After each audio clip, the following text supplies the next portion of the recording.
উপস্থিত সম্মানিত সভাপতি, আজকের প্রধান অতিথি, বিশেষ অতিথিবৃন্দ, আমার সম্মুখে বিভিন্ন এলাকার মুরব্বিয়ান এবং যুবক ভাইয়েরা, সবাইকে সংগ্রামী সালাম, অভিনন্দন এবং শুভেচ্ছা জ্ঞাপন করছি।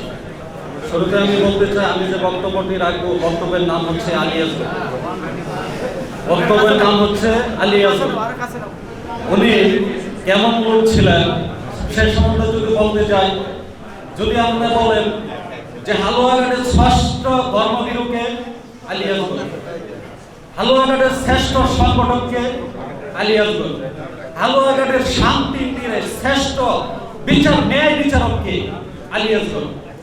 এমনি ভাবে যদি একটা একটা করে আপনি বলতে চান, অনেক শ্রেষ্ঠত্বের তার ইতিহাস হয়ে গেছে।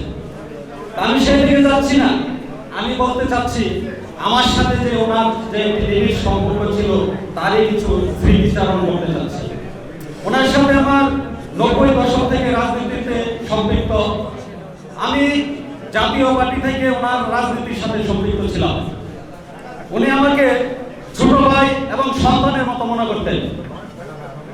কখনো ছোট ভাই, কখনো সন্তান।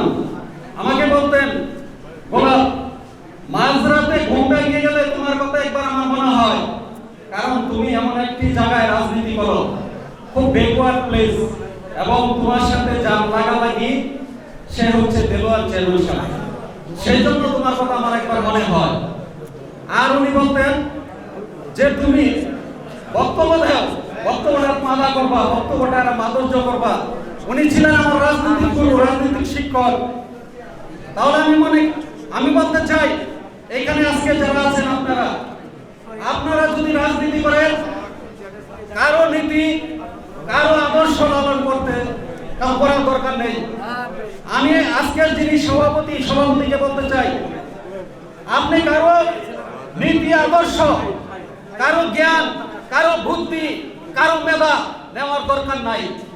আপনার বাবার রেখে যাওয়া যে নীতি, যে আদর্শ, যে মেধা, যে পথটা উনি দেখে গিয়েছেন, সেই দিক নির্দেশনাতে যদি আপনি চলেন, তাহলে আপনিও আলী আসগর হইতে পারবেন। কথা ঠিক কিনা বলেন? আমি মনে করি যেই আলী আসগরের নীতি এবং ভালোবাসা, আলী আসগরের আদর্শ লালন করবে, সে নেতা হবে। কথা ঠিক কিনা বলেন? আমরা এখানে যারা রাজনীতি করতে আসছি, আমরা কি আলী আসগরের নীতি আদর্শ লালন করতে চাই? আমরা সবাই আলী আসগরের নীতি আদর্শ লালন করব, তাহলে আমরাও আলী আসগরের মতো নেতা হইতে পারবো। কথা ঠিক কিনা বলেন? তাহলে আমি আর আমার বক্তব্য দীর্ঘায়িত করতে চাই না। এখানে অনেক শ্রদ্ধেয় ব্যক্তি ভাজন আছেন, গুরুজন আছেন, তারা বক্তব্য দিবেন। পরিশেষে সবার সুস্বাস্থ্য এবং দীর্ঘায়ু কামনা করে আমি আমার কথা এখানে শেষ করছি। আল্লাহ হাফেজ। বাংলাদেশ জিন্দাবাদ।